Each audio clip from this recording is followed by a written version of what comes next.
I almost didn't make it out the door. Absolutely. Yeah, you're recording. All right, good evening, everybody. It is 6 p.m. and my name is Mary Julia Johnson. It is October 13th, and I would like to call this Sedro-Woolley City Council meeting to order. Will you please all rise and say the Pledge of Allegiance with me? I pledge allegiance to the flag of the United States of America and to the republic for which it stands, one nation under God, indivisible, with liberty and justice for all. That was really lovely. Thank you, everybody, for joining in. That was very nice. It's nice to have other people join us.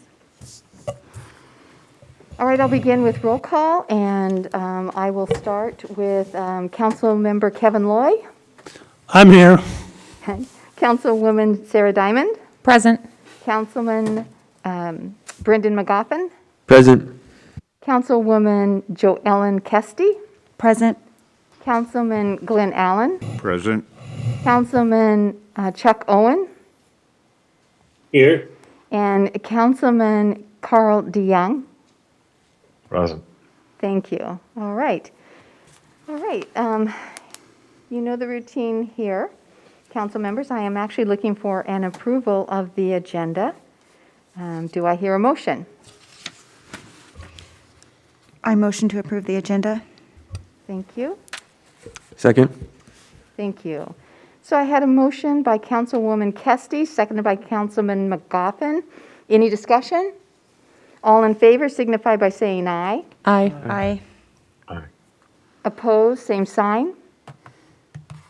All right, motion carries. On to the consent agenda, items 1 through 5. Do I hear a motion?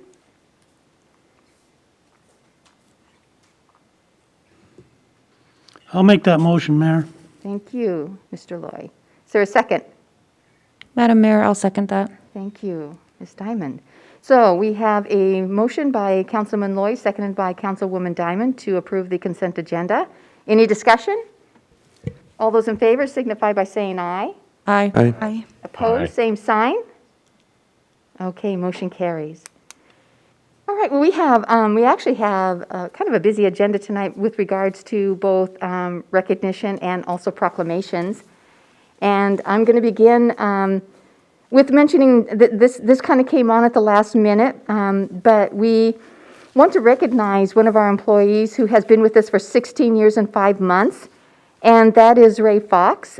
He has, for those years, really given us distinguished service and within the public works and also within all of the city here, beginning on May 2nd in 2005. And on behalf of the city, the council, people of Sedro-Woolley, we want to thank him for having benefited from all the cleaning and well maintenance of the public facilities that Mr. Fox has given us. And his last workday will be the 22nd of this month, and he will be retiring the end of this month. So if you would all please give Mr. Fox an applause, because he's not here to receive it, but we want him to know that we greatly appreciate all those years of dedicated service. Thank you.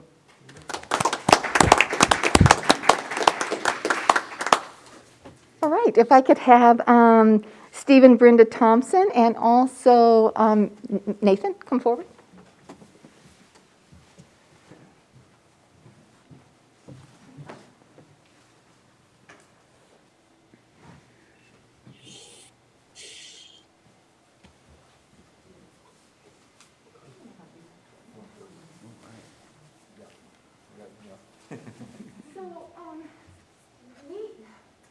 We don't even know where to begin to thank you for all that you have done for the city of Sedro-Woolley.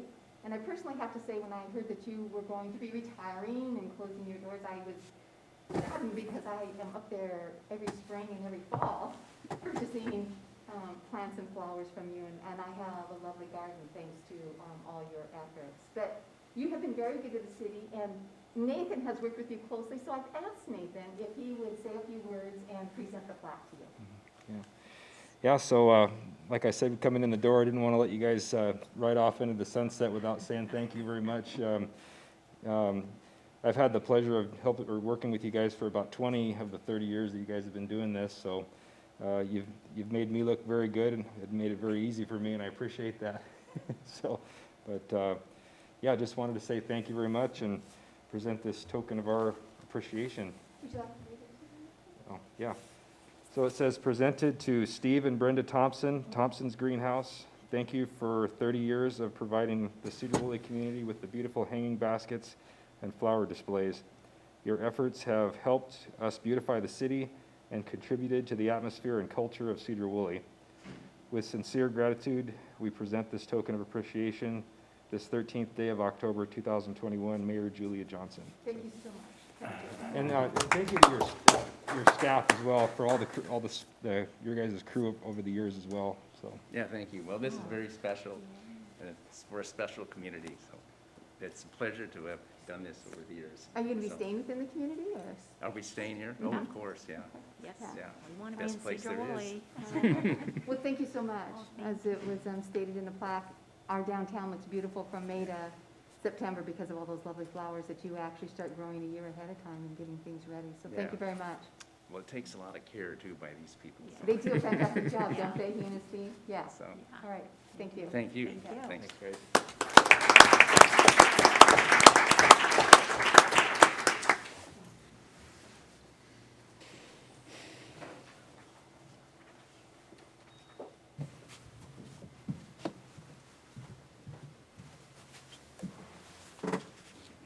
Okay, now we have a couple proclamations, and the first one is National Prescription Take Back Day.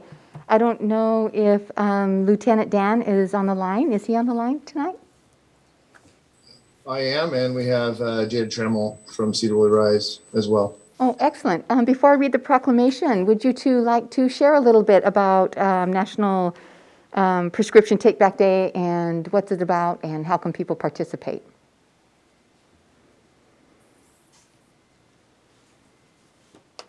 Is that finger was to me? Okay.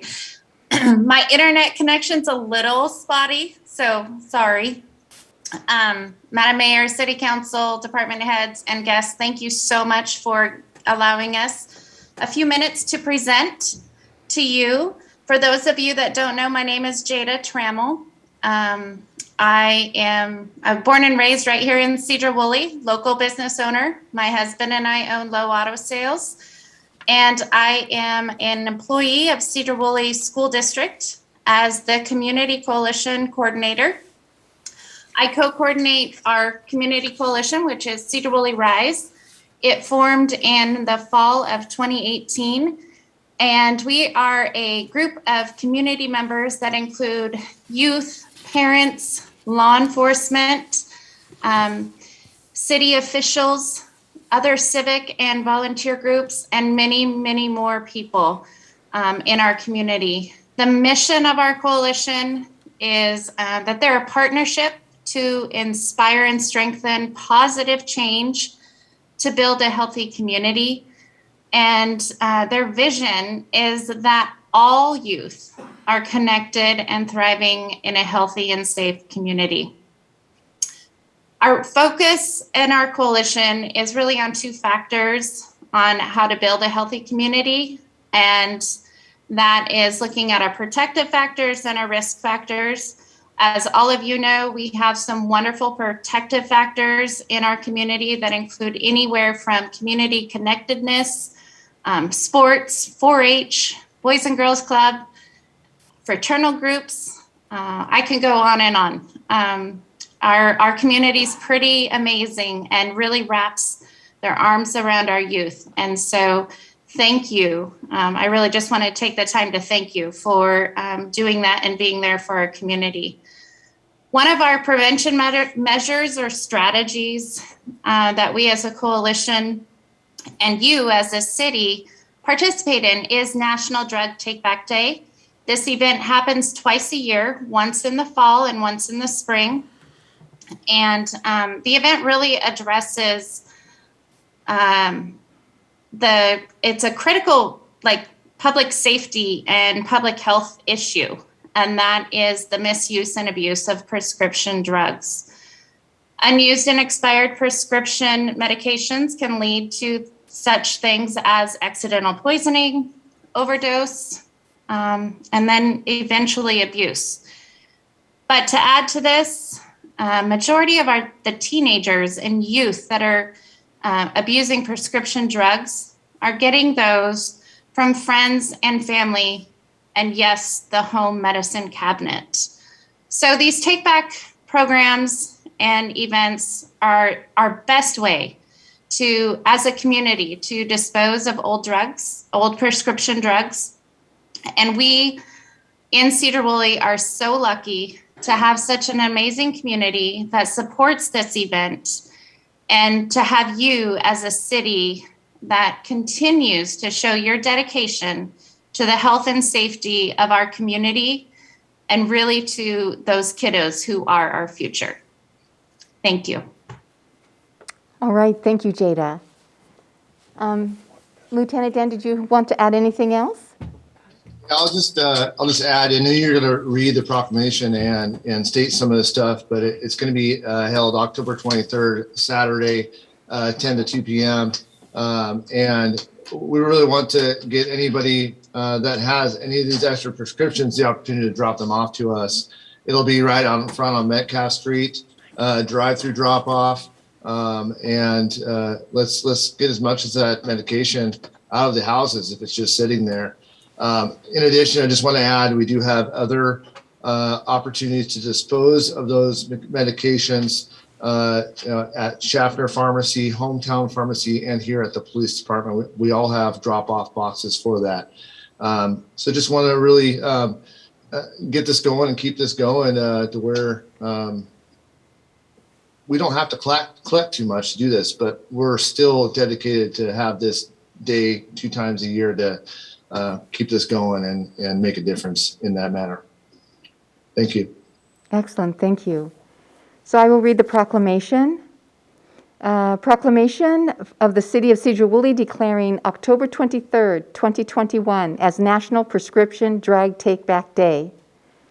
Whereas National Prescription Drug Take-Back Day is a safe, convenient, environmentally friendly, and responsible way to dispose of unused or expired prescription drugs, and whereas National Prescription Drug Take-Back Day strives to educate the general public about the potential abuse of these medications, and whereas opioid abuse is at an epidemic level in the United States and remains as the top public health concern, and whereas over 12 million Americans aged 12 and older misuse controlled prescription drugs, and the majority of abused prescription drugs that were obtained from family or friends, and whereas misuse of prescription narcotic drugs, opioids, is a major public health concern and more than 130 people die each day from opioid overdoses,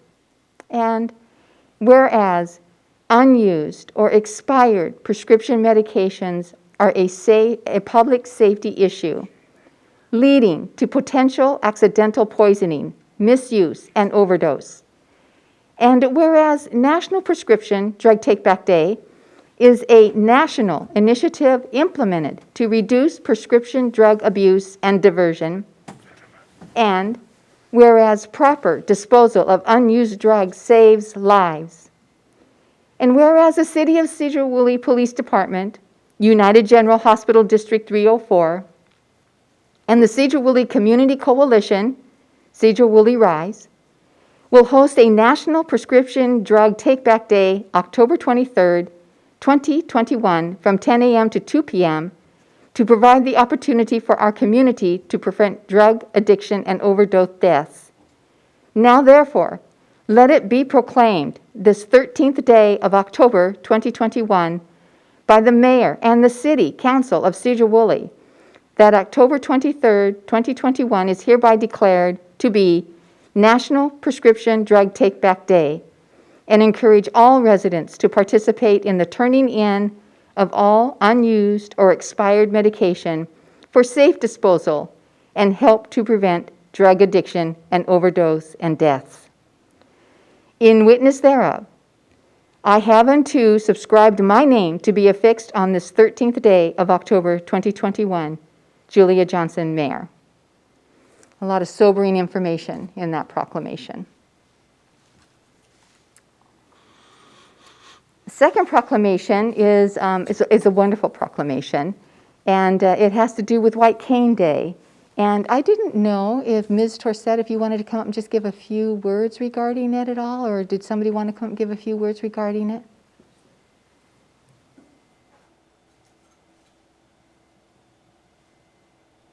This may be kind of unknown to a lot of people. Do I keep this on while I'm at the microphone? Yeah, please. Okay. I wasn't expecting to speak, but I'll do the best I can. The Sedro-Woolley Lions Club, and we have 7 of our members here, have asked that we have October 15th set aside and proclaimed as White Cane Safety Day. And I provided to you some stickers if you want more. There's some on the back table, and I also have more in my pocket. And there's also, I just learned today, an actual forum being done with 2 representatives from Lions Club MD 19, which is our past district governor, Patty White. What was her last name? Patty White now. She's Patty White now, and Rock White, along with a member from the National Council of the Blind. Is that right, Judy? National Council. And they're doing a little forum on Friday from 1 to 2:30 on Zoom. So if anyone would like to know more about the history of White Cane Day and the importance of it, there's a flyer there for you. But the Lions Club is really proud to be here for this today. And do you want me to introduce everyone? No, I don't think that's necessary, but if, with permission, and I've already asked Judy if it would be possible, I wanted to read a little bit about what she said, how she's been impacted Okay, by great. White Cane. Thank you. Thank you for coming up. In a wonderful text that I did receive from Judy Jones, who is blind, I want to read part of this because I think it makes you aware of how powerful this really is. She says, as a blind individual in our community, making time for Blind Awareness Proclamation is important. I have been using a cane since I was a teen, allowing me to be independent and have mobility, meeting friends, going shopping, hanging out together. Later, the cane, for me, became independence, to be successful in employment, and to move across the country and marry. So I wanted just to read part of that because I think it's important to understand it's just the little things sometimes in life that make a big difference, and there is a way that we can all contribute to this and make somebody's life better and contribute to our community. So without further ado, I will read the proclamation. Proclamation, October 15th, 2021, National White Cane Safety Day. Whereas, throughout the world, the long white cane is used by people who are blind or visually impaired as a tool for safe and reliable navigation. And whereas blindness and severe visual impairment affect approximately 285 million blind or partially sighted people worldwide, according to the World Blind Union. And whereas the white cane allows every blind person to move freely and safely from place to place, making it possible for the blind to fully participate in and contribute to our society and to live the lives they want. And whereas the cane is a symbol of the user's skills, talents, mobility, and independence, and the cane is a symbol to the sighted person that the user is visually impaired.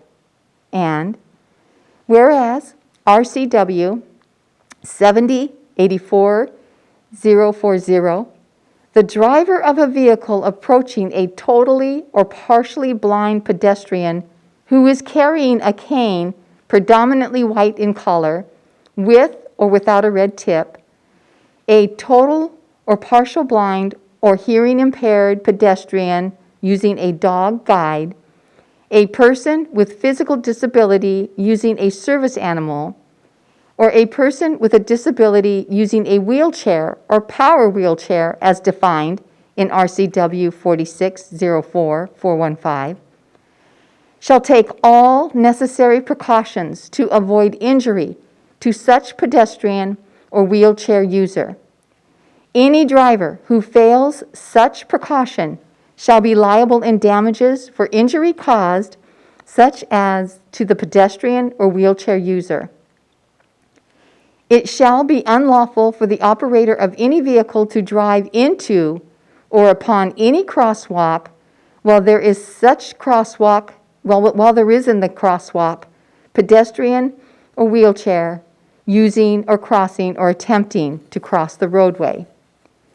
If such pedestrian or wheelchair user is using a white cane, using a dog guide, using a service animal, or using a wheelchair or a power wheelchair as defined in RCW 4604-415, the failure of such pedestrian or wheelchair user to signal shall not deprive him or her the right-of-way in accordance with his or her other within the law.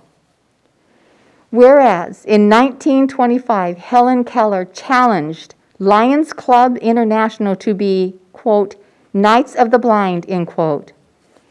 And whereas in 1930, Lion George A. Bowman, president of Peoria Lions Club, Illinois, introduced the idea of using the white cane with a red band as a means of assisting the blind in independent mobility. And whereas the Sedro-Woolley Lions, being a nonprofit organization and part of the Lions Club International, strive to meet the needs and assist the blind, visually impaired or hearing impaired. And whereas in 1964, the U.S. Congress approved a resolution authorizing the President of the United States to annually issue a proclamation designating October 15th as National White Cane Safety Day. And whereas in 1969, the International Federation of the Blind adopted October 15th as the International White Cane Safety Day. Now, therefore, let it be resolved that I, Mayor Julia Johnson, on behalf of the City of Sedro-Woolley and the Sedro-Woolley Council, do hereby proclaim October 15th, 2021 as National White Cane Safety Day in Sedro-Woolley, and also acknowledge the importance of pedestrian safety year-round. In witness whereof, I have hereunto subscribed my name to be affixed this 13th day of October 2021, Julia Johnson, Mayor. So thank you. There was good information in there too. That's really a wonderful, wonderful program. And thank you, Lions Club. I hear of the things that you do, and you do good work within our community, and we just can't thank you enough for that. Thank you. Before I close this, I just want to say that October has really been, I think, the crown jewel for a lot of organizations and agencies that want to acknowledge and make aware, bring awareness to their cause. And a couple of them that I want to mention is the National Disability Employment Awareness Month, which actually Skagit County Commissioners have also proclaimed. Also, breast awareness is also another one, breast cancer awareness. And also domestic violence, that is another one. And Chief Tucker, I know that you have been on the board for that. Would you like to say a few words about the domestic violence of Skagit County? Absolutely, Mayor. Thank you. Yes, as many may already know, October is Domestic Violence Awareness Month, and they've got events going on throughout the month. This year's theme for that is connections, making connections with the community, with ourselves, with youth, within relationships. And I guess one of the things that we try to observe is we've got a purple light going on or turned on in our front office that could be seen from the front window when you come up, just to kind of in recognition of the work that the folks for domestic violence are doing and the victims of domestic violence. And also on the 21st of this month is Purple Thursday. If you get a chance, maybe put that on your calendar. And if you can wear something purple, they're asking for a check-in on Facebook, a local Skagit Domestic Violence Sexual Assault Services. You end up wearing something purple and can do a hashtag Purple Thursday. For those that aren't familiar with hashtag, you have to talk to somebody else because I'm not completely sure about that process myself. Yes, that we got the pound sign, but how to do a hashtag, I'd have to ask one of my kids.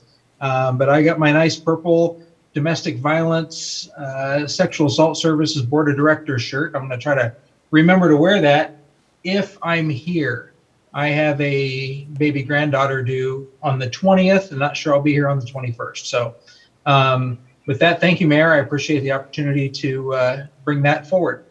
You are welcome, and thank you for the work you do. And again, I don't know if I said it, but I want to extend my thanks to the Lions Club for being here tonight. Thank you.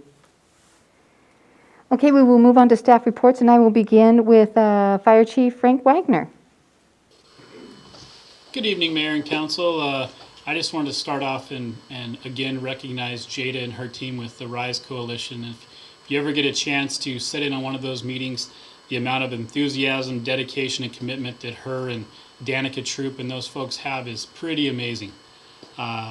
Also, I wanted to recognize and thank Ray Fox for all of his years of service, because it doesn't matter if I come in here at 2 a.m. or 5 a.m., he's always got a smile on his face, and it takes a special person to put up with us for that many years and take such good care of us in the middle of the night.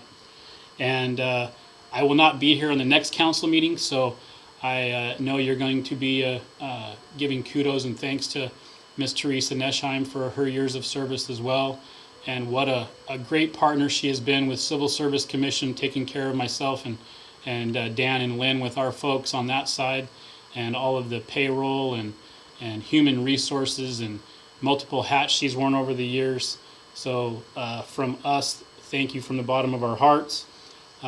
The reports I have is we talked before about the new ambulance. It is now in service. We're waiting for a few little things to close out the billing and stuff on that, but it's on the road. The folks are giving us good reports on that, and that's what we're hoping to continue to get, because we're hoping to jump on that same spec for next year for those ER&R purchases as well.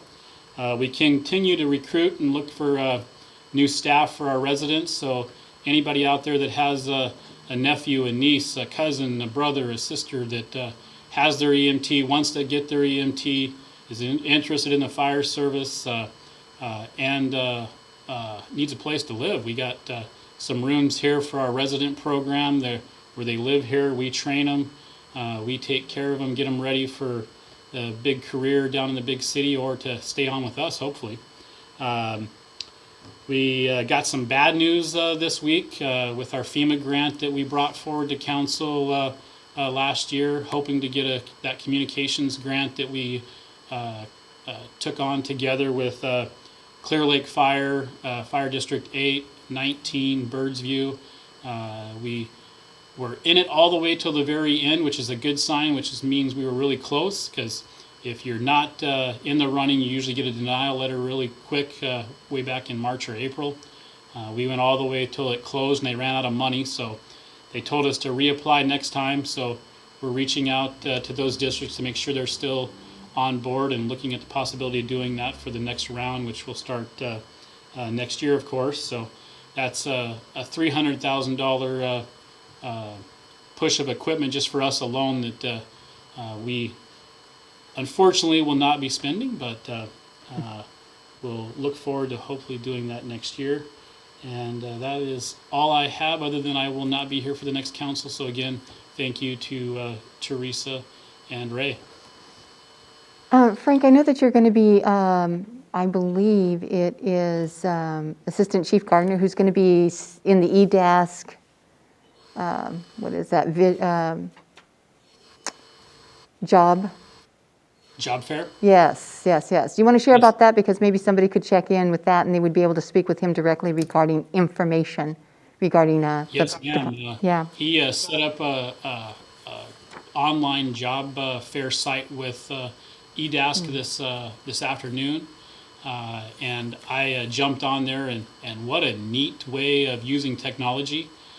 Tamsin and those folks over there have done an amazing job.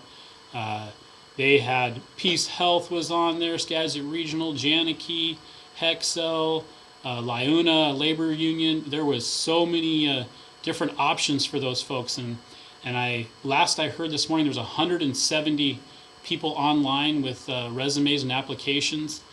He was able to sit on there for 3 or 4 hours and be available for online questions and chats and sharing resumes. And what a neat opportunity. In fact, he was going to reach out to the school district to see if they can possibly use that for their CTE program to look at it, because with his education background in the school district, the light bulbs went on, and the opportunities that can be there with that format are pretty phenomenal. And looking back at my years of recruiting with the private side with Target Corporation and stuff that we used to do with the college campuses, this would be phenomenal to be able to hit so many different agencies and folks in the professional or technical communities. It's pretty neat, and what a great group of people. Yeah, we want to thank EDAS for doing that. This is something new that they are doing. I believe this is the first or third job fair that they have had, and it's been fairly successful. All right, thank you, Chief. Moving on to Police Chief Lynn Tucker. We'll go back to you. Got it. Thank you, Mayor and Council. Start off tonight just giving you an update on a personnel issue we've got going on. We have, I guess, talked to you before when we lost one of our members to his 1 year of military deployment overseas. We're still got a few months before we get him back, and now we just lost another one for 1 month, but only 1 month. But this will be a little bit of a benefit to us. He was promoted in the Air Force and is going to a law enforcement related leadership school for a month. So it's tough to lose a body, especially when we've gotten so busy lately, but the reward should be there when we get him back. So we'll get one of our guys back in about a month. He just left this last weekend. Second off, some of you may have heard we had a rather interesting incident out at United General Hospital on Saturday. Kind of goes along with what I said earlier about got a baby due here pretty soon. I was home enjoying pink cupcakes and doing a baby shower at the house while I was managing the other baby there. And I got a call from the on-duty folks that the SWAT team, all of the sheriff's office, all of the police department, some of Burlington, State Patrol, and everybody was out at United General Hospital. They had a subject, the sheriff's office brought in a subject who escaped from custody when he was let use the restroom. It climbed up into the overhead and the ceiling tiles and spent about an hour and a half in the ceiling tiles of trying to evade police. Did but somewhere between $15,000 and $20,000 worth of damage in the overhead of the business from what we're hearing. Got called in from the baby shower to go help out with that and bring in some supplies. And I guess it's a good point to I guess put out to you all too. We actually got some great assistance from Public Works on a Saturday. I think Mark was grumbling a little bit that he's going to end up having to pay them some overtime. But I can't say enough. When we ask for some help from those folks in our Public Works crew, they jump through hoops. We had a truckload of ladders out there to climb up in the overhead and help bring this guy down, and they were outstanding. It's just great to see that. Dan and I found a manhole off the other day, and we called in one of them off duty and came in to help us retrieve a manhole from the bottom of the storm drain. We're not conspiring to get them some overtime dollars, Mark, I promise, but I don't think they were complaining too much. But yeah, we resolved the incident out at United General Hospital, getting the subject back in custody. I've described it as we believe that the guy developed incarceritis on his way to jail. And for those that don't know what incarceritis is, it's whenever you get sick, whenever you're going to jail. So you have to go to the doctor before going to jail. It's kind of one of those delaying tactics, I do believe. The guy apparently didn't have any issues doing burglaries and stealing stuff until he got arrested. Then his chest started hurting. So kind of weird how that happens. We had, and and something that's been kind of phenomenon that most of our agencies have been experiencing since we've gotten some of these legislative mandates dropped on us is we have had almost nightly eludings. And there's absolutely nothing we are doing about it right now. We're trying to identify who's driving away from us, but our officers will turn around, look at a suspicious looking character in a vehicle, and more often than not, it's a either just reported or not quite reported stolen vehicle yet. They punch it up to 100 miles an hour and we watch their taillights dwindling in the distance. Almost every agency is experiencing that, and we've been getting it almost nightly as some of the subjects have been running from us. I know that was probably not an intended consequence of some of the legislative mandates that were introduced by some of our friends down in Olympia, but it's what we're experiencing. So we're keeping an eye out for that. But in the letter of the law, we are not allowed to pursue them, and most of them are not a good idea for us to pursue anyway. A little too dangerous driving 100 miles an hour anywhere around here. So it's not all legislative mandates and me complaining about that, but there is a bit to that. And the final thing I've got is if you see Lieutenant McElraith looking a little bit tired there, he's been sitting at his desk pretty much all day, every day, incorporating our new policy manual into service. And I can't think of too much that is more mind-numbingly boring than doing that, but it's one of the most important things we're doing right now. Those model policies that we're getting from this this big policy rebuild are making our attorney Nikki very happy, and they're keeping our officers safe and the city safe. And it's all a good thing, but he is shouldering the burden along with the sergeants as well. They've all been sitting through and reviewing all of our policies. And I can't remember, it's 600 or 700 pages long. And they're having to study the whole thing and review it. All I have to do is read. What's that? I don't. Oh, I thought somebody. Yeah. So, and with that, we're hoping Dan will get done with that sometime in the next few months, and we'll get that imposed. And the good thing about that is it incorporates automatically all of these changes in the legislature and laws that they've been sending our way. And we would have had no way of doing that ourselves. So it's a good thing, but it's a tough job, and Dan's been taking it on and doing a great job at it. As far as I know, he's been doing a great job. He drinks a lot of coffee, so I'm not sure about that. And Mayor, that's all I have. All right, thank you, Chief. And a huge thanks to you, Lieutenant McElraith, for taking on that tedious but very, very important job. Thank you. Okay, moving on to Public Works Director Mark Freiberger. Thank you, Mayor. Good evening, Council. We had our pre-construction conference today for the wastewater Public Works building project, well attended by the contractor and all the supporting staff.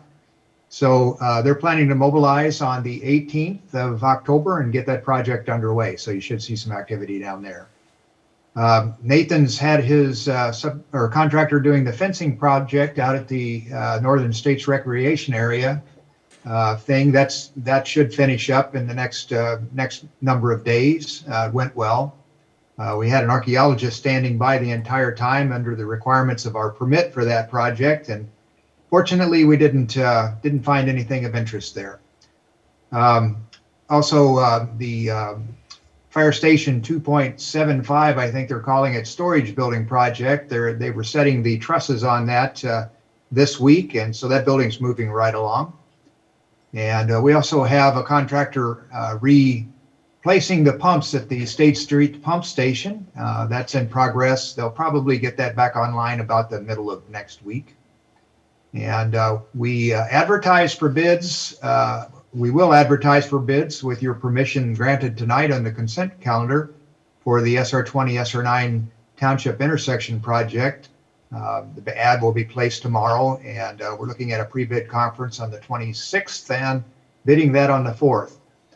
We're hoping to, if the bids come in okay, have that on the council agenda for the 10th so we can get that project under contract and awarded. We confirmed today that the signal poles are about 6 months out, so that's why we're bringing this in kind of late in the year. We want to time this so that we have the materials available to build that project in July and August and September window of next year. So other than that, we're busy on some design work here and doing some other planning things, and that's it for me, Mayor. Thank you, Mark. Madam Mayor, I have a question for Mark. Yes, Councilman DeYoung. Thank you.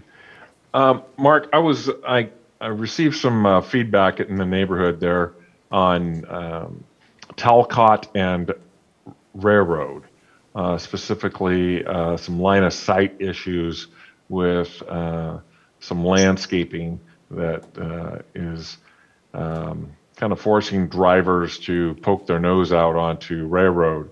Is there something that could be done about that, or what are some solutions that we could help with the safety of that intersection? I know that we're doing an engineering fix here in some subsequent years, but what can we do now? Yes, I apologize for not calling you back on that. No worries at all. No worries at all. We were busy getting that ad out and had a few hair pullers there at the last minute. Yeah, Nathan has been working with the owner at the, and Laura Carr mostly has been working with the owner there to deal with that sight distance issue. It's plantings on the corner, as you know, and they did cut them back to about under 30 inches of height.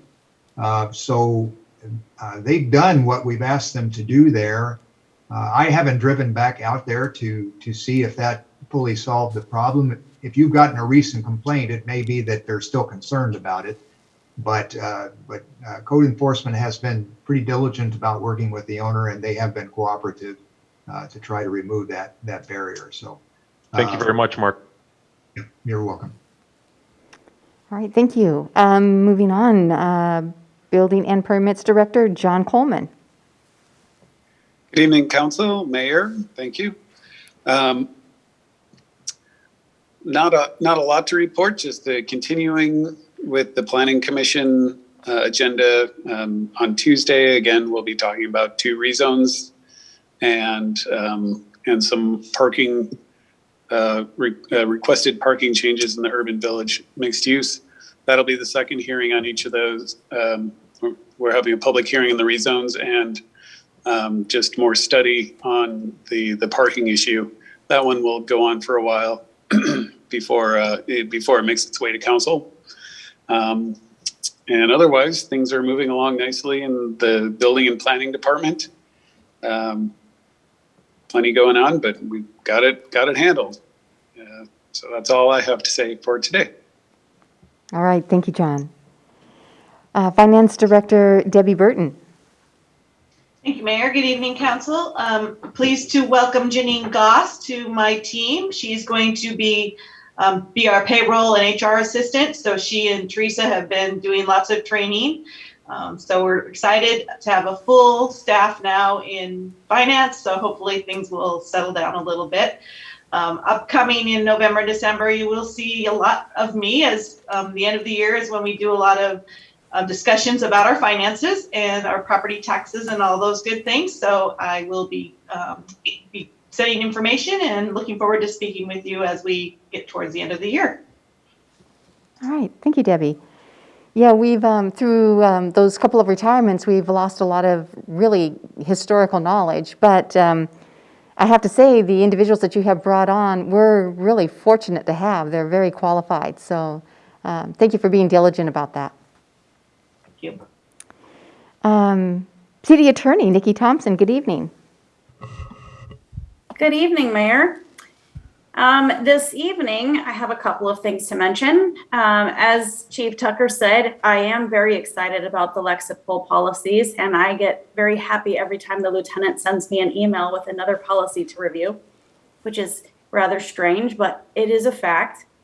I I'm also working with Chief Tucker to rewrite the criminal code. It does need some updating. It's got language that probably hasn't been changed in 15 or 20 years that we need to address. And also, it doesn't incorporate the RCWs in the way that I would recommend that it do. So he has a draft of an ordinance that rewrites the criminal code entirely. And hopefully you'll be able to see that sometime in the near future. We've also reached the final stages of negotiations on a couple of franchise agreements, including Comcast, which you'll see on the agenda tonight, and PSE. There's a couple of things we still have to work out with PSE, but hopefully that'll be on your agenda early next month. The summons and complaint that you authorized me to file last week has been filed and the defendant has been served. So that process is now underway and we're hopeful that we can resolve it in a timely fashion. We are also in the final stages of negotiations of a fairly significant development agreement. That development agreement will allow for connection of an arterial between Cook Road and FNS Grade Road.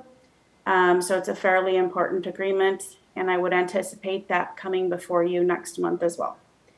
That's all I have this evening. All right, thank you, Nikki. And our city administrator, Dr. Doug Merriman. Thank you, Mayor, and good evening, Council. Just a couple items for you. A lot of things going on with staffing, as you've heard. We've had a lot of positions we've been hiring and getting some new faces in our area here.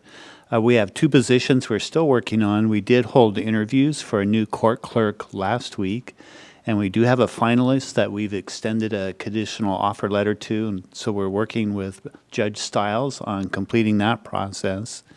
It's a good timing.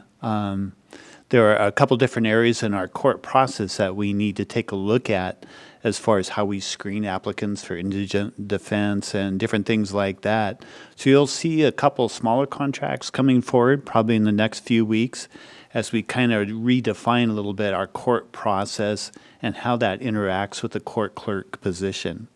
We had a couple recommendations from the auditor's office last year that we're finalizing those things up. So I think we'll be off and running smoothly. We will definitely miss Heidi, though, who has been there for a long time and has done a great job for us. The other position is a building inspector plans examiner. That has been a difficult process. John has been jumping in, doing building inspections half the day. We don't know where he finds the telephone booth to jump into to spin and turn into Superman. But he's been doing that quite a bit for the last few weeks. But we'll be very happy. We do have a candidate there as well. We're going through some negotiations right now and have a draft conditional offer letter to that candidate. So we're hoping to get that one filled maybe by the end of this next week. The planning department has a project going on. We've been talking about our permitting process. And it's always one of those things, you want to make sure you're running things as efficiently as possible. And we have staff in the planning department have some great ideas on things that we can be doing. We did have a lien specialist team come in from the state auditor's office and worked with us just on talking about how we do and process permits. So over the next few weeks, we'll be working on coming up with some ideas and developing that. When you look at all the applications we have coming in right now, when we're in excess of 100 of different lots and things, we really want to make sure that we're flexing to that and we're still keeping our efficiency level up, even when we get a big mountain of permits coming in at one time. So this is a pretty important process that we'll be completing up, and it'll be a good thing for the city. Speaking of other good things for the city, we have our 2022 legislative priorities to talk about. And this is something that we do in the fall, typically each year. Some of us have been through that numerous times. But this is where you as a council will prioritize with the mayor a few different items that you would like our legislative team down in Olympia to consider and to support us on. And we've done this in the past. Typically, you choose about 3 items. You put together, basically you market it. You market it to your legislators. And then if you need any assistance from them on getting money in the legislature or even just support a concept like that, that's very important to do. I'll be actually working with my follow-on person, Charlie Bush, who'll be coming in, and he and I actually corresponded on it today. So he'll be working with you on drafting up new legislative priorities that will go into effect for next year. So you'll see that coming up probably in the next meeting or two. And I think that's all I have on my list for tonight. All right, thank you, Doug. I'm going to kind of change it up here a bit. I'm going to, usually I go last. I'm going to put myself out in front there because it was very exciting. Today at 9:30, there were a number of us from both the chamber and also from downtown that went to Oliver and Hammer to celebrate with them their 100th anniversary. And I don't know if you are aware of that, but they have been here in the city for 100 years, which is absolutely extraordinary. You know, it tells you a lot about who they are, people who provide, as you know, excellent service, but also they're very tenacious to be able to have survived 100 years and be successful at what they're doing. So if you're downtown, pop in and just wish them a happy anniversary. Also, I found out today from Chief Tucker that the U.S. Navy is also celebrating 246 years of being around. So that's their birthday is this month or today, maybe even today, I'm not sure. The U.S. Navy, 246 years. And I want to extend my gratitude to the League of Women Voters who Monday night hosted a candidate forum. It was via Zoom. But it's also been recorded, so it's on our YouTube as well as their YouTube link. And so you can go and watch that if you so choose. It was very well done. The League of Women Voters always do a great job, and I think that they stand as great examples of being citizens who actually take our democratic process forward. And I think that's a good example for all of us. And then just one last thing, Doug already mentioned it, and that is our new administrator, Charlie Bush, is going to be starting the first part of November. He's already been joining us in our managers' meetings, and like Doug said, he's already been meeting with some of us and becoming acquainted. And I'm very excited for all of you to get to know him. He's going to be a wonderful asset to our community. So with that, I will turn this over to our council members, and I will begin with Councilman Kevin Loy. I have nothing tonight, Mayor. All right, thank you. Councilwoman Sarah Diamond. I don't have a whole lot tonight, just a couple reminders mentioned to me by a few constituents in the neighborhood. And that was just reminding to our neighbors to pick up the yard toys and all of those fun summer toys as we had the windstorms. We had a few neighbors that had their neighbors' trampolines in their yards, on their fence, and those sorts of things, and we'd hate to see some damage done to property when we could tie them down or put them up or whatever needed to be done with that. So just a reminder to some of the people in town that we might want to do that for the safety of your own personal property and well-being of your possessions. And then also a reminder to lock your cars and remove your valuables. There has been uptick in some car prowls. I've had some neighbors and constituents also mention that. So just a reminder, and Chief Tucker did touch on that and mentioned that they've seen some of this stuff happening. So again, just a reminder, because there have been people in my ward that have made mention of that. Thank you. Thank you, Sarah. Councilman Brendan McGoffin. Hi, thank you, Madam Mayor. I just have one thing tonight. It has to do with the House Bill 1323, which is the long-term care tax. Just a friendly reminder that the eligibility for an exemption is coming to an end November 1st, 2021. And I haven't had a chance to talk to Debbie about this, but I would like the city to at least look at education for our employees, that this is their only chance to apply for the exemption if they can purchase private long-term care insurance. And I know for my employer today, we just got an update with partnership where my employer partnered with an insurance company, and it made the process really seamless. I'd been trying before, and it was pretty difficult. So I'm not sure if the city's done anything. Maybe Debbie, you can fill in. I'd like to at least give our employees that opportunity, though. I'd be happy to share. So through our Association of Washington Cities, they did offer our city employees a plan that meets the criteria for exemption from the state plan. So our employees that were interested in that option have applied for that. And we are now promoting for everybody who does have an exemption opportunity to register with the Employment Security, and we have given them instructions, and we'll do that throughout the rest of the month so that our staff can apply for the exemption if they have coverage. Perfect. Thank you. Thank you. Councilwoman Joellen Kesty. All I have tonight is just congratulations to Oliver and Hammer on their 100-year success. So, that's it. All right, thank you. Councilman Glenn Allen. Nothing tonight, Madam Mayor. Thank you. Councilman Chuck Owen. I have nothing, Mayor. All right, thank you. And Councilman Carl DeYoung. Thank you.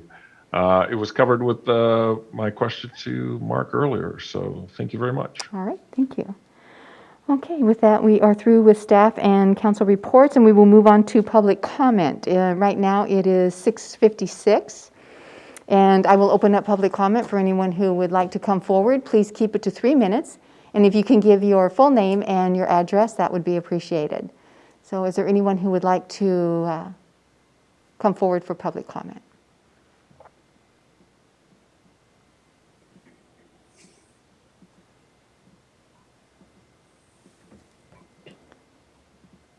Okay.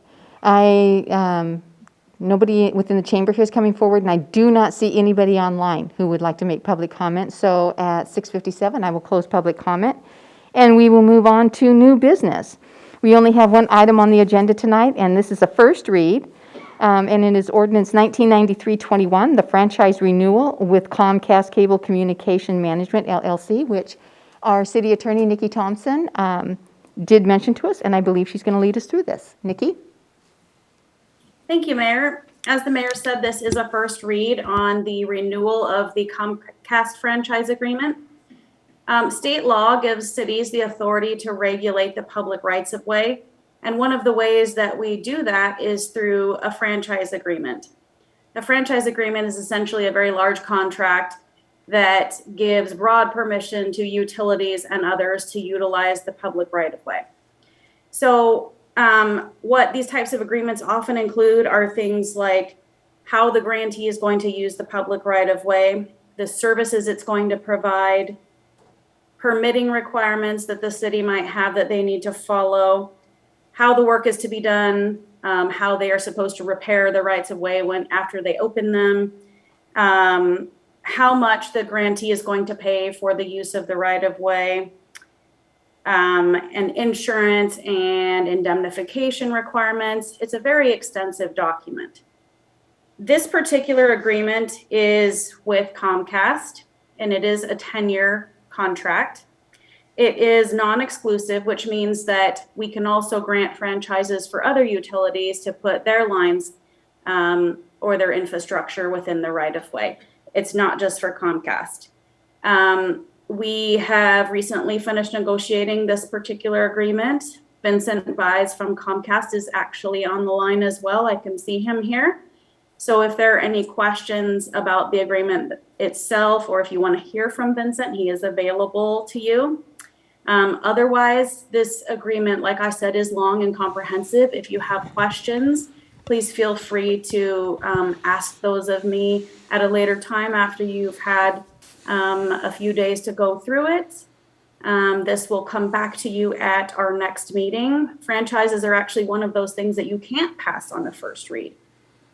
So you will see it again. I'm happy to stand for any questions at this point, or Mr. Bies is also present, and he's happy to answer questions as well. I've got a question for you. I read through that, and I believe I read that the city receives a 5% fee for I assume, the gross on Comcast business here. And I was just wondering, a general, because you can't tell what the future brings, because you don't know how many customers they have. But is there a year somebody could pick and just say what kind of income that provided the city? Are you asking if we can track the amount of income that Comcast provides to the city? We can do No, that, I'm yes. asking pick a year, just how much income did the city receive from that agreement? Yes, and that would be something that Debbie can pull up. So that would just be an interesting thing to know. And am I right where it's a 5% fee? It is, and that's what the law allows. Okay, now, that's in addition to, on our Comcast bills, whatever the taxes are on, the city has there? Those are two separate items? Yes, the utility taxes, Yeah. yes. Okay. So will somebody let me know what that number was? I am certain that Debbie will take a look at that and send you that information. Yeah, I'd be happy to send you that information. I'll send it out to everyone in the council tomorrow. Thank you. All right, thank you, Councilman Loy. Is there anyone else with questions for either our attorney, Nikki Thompson, or Mr. Buys from Comcast? Okay, hearing none, you will be seeing this again at our next council meeting. And is there anything else that you would like to share, Nikki, before we close? No, thank you, Mayor. All right, thank you. All right, well, that wraps up our meeting for tonight. I want to thank everybody again for being here. It's always a joy to see people within the seats. Usually we're looking at maybe one person or sometimes nobody at all. So thank you so much for coming. And Mr. and Mrs. Thompson, the lid to your plaque is here. I don't want you to run off without it, all right? Thank you again for being here. All right, if there is nothing else, we are adjourned. Thank you.